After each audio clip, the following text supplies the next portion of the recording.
Puis est venu l'éloignement, un glissement, une distance imposée par les circonstances, ou peut-être orchestrée par quelque force supérieure qui savait que nous n'étions pas encore prêts.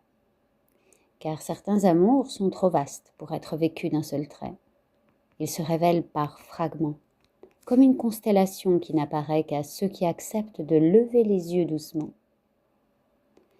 Alors l'univers a tissé ses signes, il a courbé le temps, il a aligné ses routes, et un jour sans prévenir, il nous a ramenés l'un à l'autre.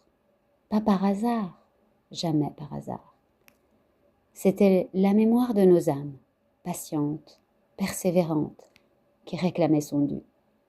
La flamme s'est embrasée, cette sensation d'être déjà là, déjà ensemble, comme si rien n'avait été perdu, comme si tout avait été qu'une préparation. Et pourtant, notre histoire demeure inachevée, pas brisée, suspendue comme une note qui attend la musique, comme une étoile qui hésite avant de tomber dans notre ciel. Existe-t-il encore en nous des portes à ouvrir?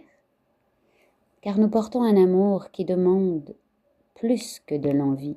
Il demande de la conscience. Il demande du courage. Il demande de regarder l'autre comme un miroir d'âme et non simplement comme un corps aimé. Les flashbacks, ces lueurs qui surgissent sans prévenir, ne sont pas de simples souvenirs. Ce sont des messages codés. Chaque image qui revient, chaque émotion qui traverse, c'est notre âme qui nous parle d'un avenir déjà écrit, mais pas encore vécu. Elle nous appelle doucement, avec cette tendresse invisible qui ne trompe jamais. Elle nous ramène vers ce chemin que nous sommes destinés à parcourir ensemble, si nous osons répondre à l'appel. La destinée n'est pas pressée, elle observe, elle attend. Elle sait que certaines unions ont besoin d'apprendre à respirer avant de pouvoir brûler.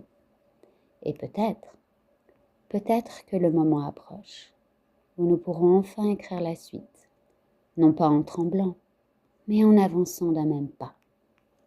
Terminer l'histoire que nous avons commencée bien avant cette vie et qui nous attend, là, juste derrière le voile des choses visibles.